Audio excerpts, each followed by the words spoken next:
Hey guys, how's it going? This is Mike from M&R Automotive. Today we're doing a dual 40-inch light bar setup on a GMC Yukon. We're going to go ahead and remove the latch first, so that way we can take off the top trim piece. And the latch is in the way, so we're going to take out two of these Torx screws. We're going to take out that plastic top cover, and we're going to reinstall the handle, because if you accidentally close the hood, it's going to be a hard time opening it. Happened to me before. So I'm going to go ahead and remove this here, and then I'm going to remove all these push pins.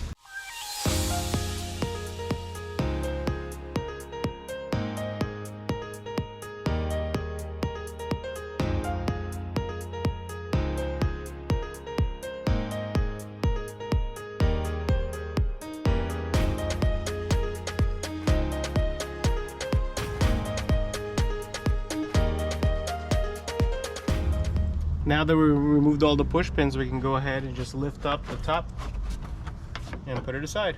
Just like I mentioned before, I'm going to go ahead and reinstall this. So that way, in case, if we close the hood, it's not going to be a nightmare opening it.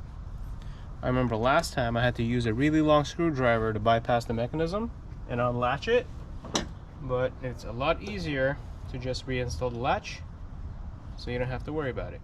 Now let's go ahead and unscrew these 6 10mm bolts.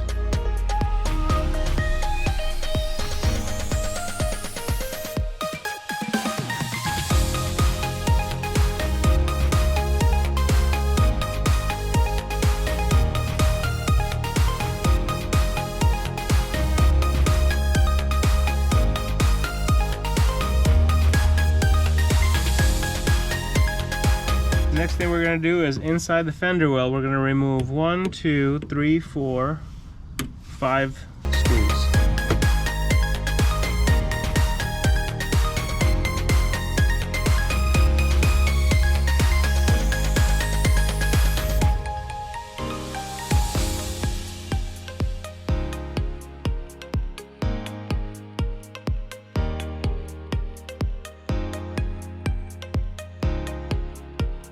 Next thing we're going to do, we're going to loosen the 3 bolts from the retaining clip that combine the fender and the bumper together. When we're separating the fender from the bumper, there's 3 bolts here.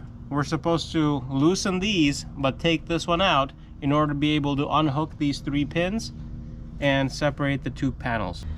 It's a number 7 ratchet. Usually I loosen it with a ratchet and then take the actual head off and do the rest with my hands, just because it's a tight squeeze. So let me show you how I'm going to tackle this. So first one is the outer bolt. I get a few ratchets in here, and then if you see, I'm doing the rest by hand, and that's going to allow me to unclip it. So now I'm going to work my way into the second bolt, which is down the middle. It's hard to show to get the camera in here, but if you actually feel it, you can go on the top groove and just feel the bolts. One's on the outside, one's in the middle, and one's a little bit further in. So let me squeeze my ratchet in here. So now I'm working on the second one.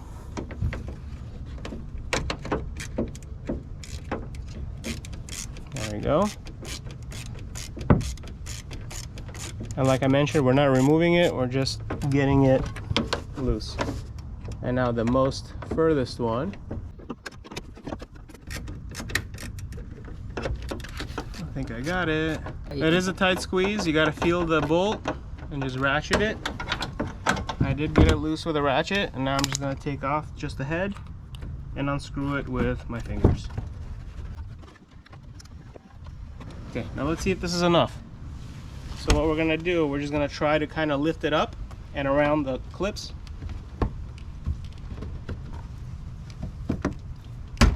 There we go. See, and you can see I unclipped all the clips here. So we're going to do the same thing on the passenger side.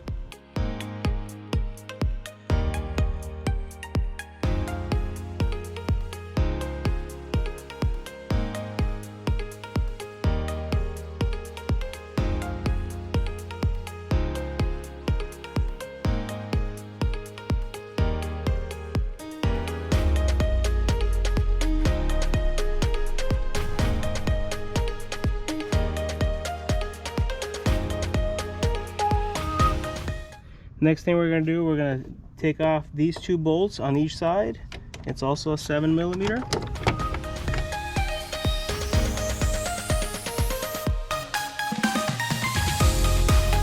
Trying to remove the grill, seeing what bolts we have to remove. So a lot of it is clips. So I'm unclipping the sides. We can unclip these clips. There we go. Next thing I'm going to do, I'm going to remove this rubber piece because this is going to interfere with the bracket from the light bar. These are just push pins. Кажи, there's two push pins. There's two, one on top, one on bottom. Okay, I'm going to take these out.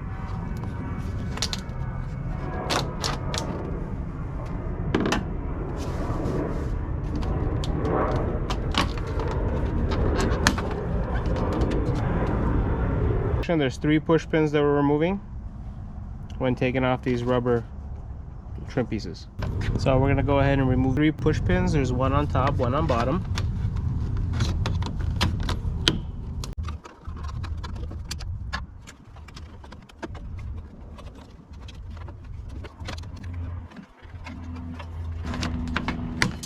Let's do a quick recap of what we've done. We removed the bare minimum to get this kit installed. If you want to remove more hardware, such as the bottom of the bumper, you definitely can, but it's not necessary. So to do a quick overview, we removed the bolts on top. We removed the bolts in the fender well. We loosened up these 3 bolts here, so that way this mounting plate went lower and we can unclip the top. We removed these 2 bolts on each side on the bottom. And we unclipped the front bumper and pulled it enough so that way we can install the light bar mounts onto this bolt. Okay, so let me show you how to do it. Let me go over the M&R hardware that you're going to receive with the kit. You do get a driver and a passenger side mount. They get installed like this. I'm going to show you exactly which bolt they mount up to. And it creates a rail system to install the light bars, so that way you can move the light bars up and down depending on the grille style that you have on your Yukon. So let me show you exactly which bolt we're going to be removing and installing, threading through this hole. In this installation, we're going to put one on the top rail, one on the bottom, depending on the grille that you have. You can potentially put even 2 light bars on the bottom or 2 light bars on top, so that use your own judgment of the obstruction of the grille and the design that you have. And just as a reminder, we did remove these rubber pieces. Do not reinstall them back. The brackets are going to interfere, so we're going to go ahead and put them to the side. So the bolt that we're going to be using is the bottom one. There's 2 bolts here. It's the mount for the headlight. We're just going to be removing the bottom one, threading it through the M&R bracket, and then reinstalling the same bolt. I'm going to use a large washer to feed the factory bolt through, and we're going to rethread it back into the same bolt. So watch me reinstall it. Now I'm going to go ahead and maneuver the bracket. Keep in mind we did have a cutout for this metal brace. So we're going to maneuver it around, turn it sideways, and then feed the bolt through the opening. I'm just going to finger tighten the bracket. After we install the light bars, we're going to go ahead and tighten them. And follow me, we're going to do the same thing on a passenger side. So out of the 2 bolts, we are going to the bottom one. Feed the large washer, and we are going to thread it through the M&R bracket, and we're going to maneuver it back inside.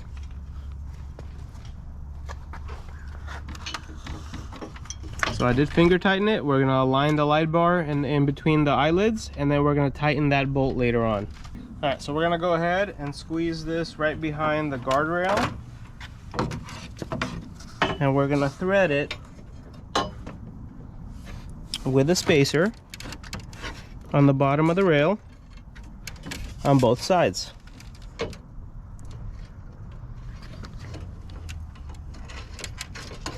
So that's one. I'm just gonna finger tighten it because once I like the positioning, I'm gonna do the final adjustments after. Don't make it super tight, but I gotta thread the bolt into the light bar so that way at least it holds, and then we'll adjust the positioning of the light itself. we're gonna go ahead and put the grill back on so that way we can check for the alignment.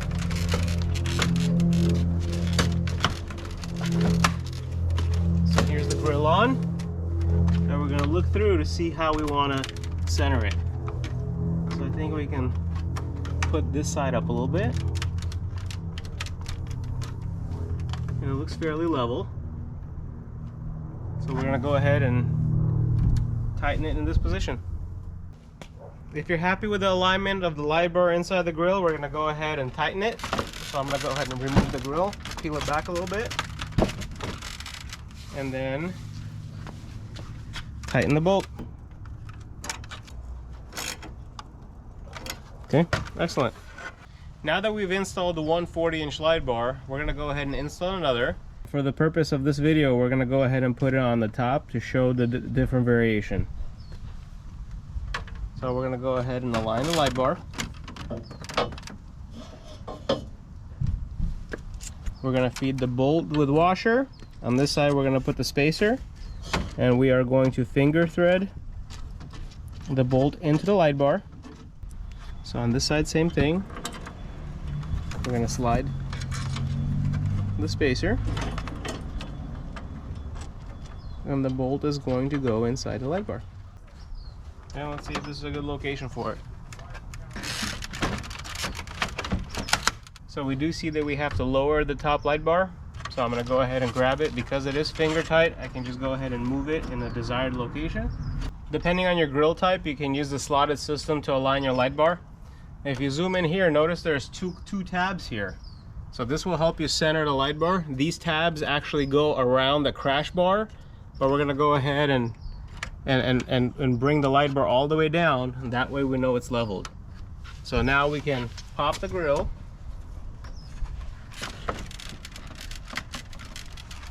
And do the final tie down.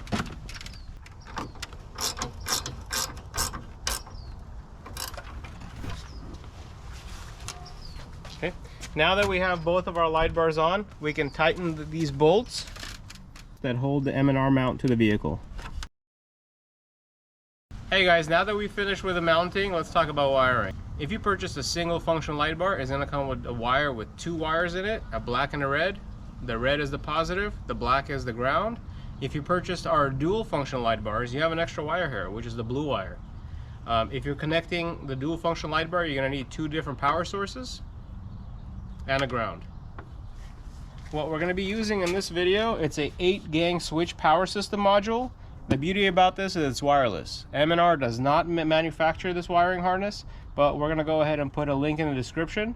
We used it on a couple of our projects and it was very easy to mount and install. The beauty about it is that because it's wireless, you don't have to run a wire inside the cab through the firewall. So everything gets connected to the battery, the light bars get connected to the module itself, and you get a keypad that you take inside the vehicle that is completely wireless and easy to use. Let's review what's included. You do get an instruction manual. You do get stickers for the remote itself, so that way it can remind you what buttons you're using. Inside, you get the remote itself. It does have a magnet on the back, so it's very easy to connect. At the main distribution box, this is where all the connections, the power and the ground, as well as all the accessories connect to. And you get a fuse. It is an 80 amp fuse with fairly thick wiring. First thing we're going to do is remove the top cover from the distribution box.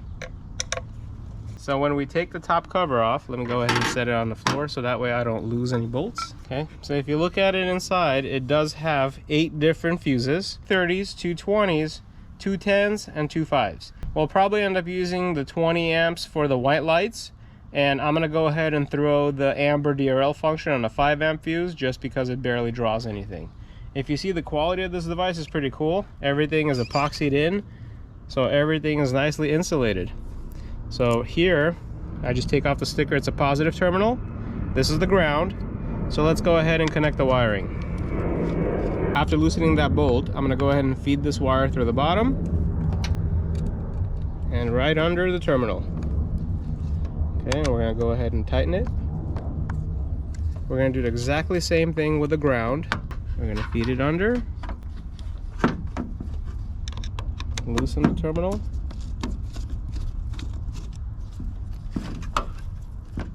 and feed it under. So what we're gonna do, we're gonna go ahead and feed this wiring from underneath. And we're going to use the 20 amp fuse. We're gonna loosen the screw here. Once you insert the wire, we're gonna go ahead and tighten it. And that's gonna crimp the connection. Okay, we're gonna do the same thing with the negative cable, because there is a positive and a ground. So now we have the main light power wire and the ground installed. The only thing we have left is the blue wire, which is the power wire for the Amber DRL feature. I'll go ahead and throw it on switch number 1 because it is a 5 amp switch and the DRL function barely draws anything. Okay, excellent. So now we're ready with one light bar. Now that you've installed a single dual function light bar, let me show you how easy it is to install a second single function light bar. So we're gonna go ahead and feed the wire for the light bar back in.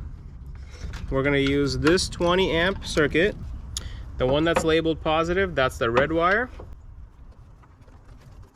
And the one that's labeled a negative, we're gonna put the black wire. Okay. So now we have this circuit that's gonna be a 20 amp fuse powering this. Before we connect the distribution box to the battery, we're gonna go ahead and open that fuse. It's a safety precaution. So you take the protective cover off, and then you just have to pinch this, squeeze the sides, and you press this button, it's going to open up this fuse. So now there's going to be no power going there. So now it's safe to connect it to the battery.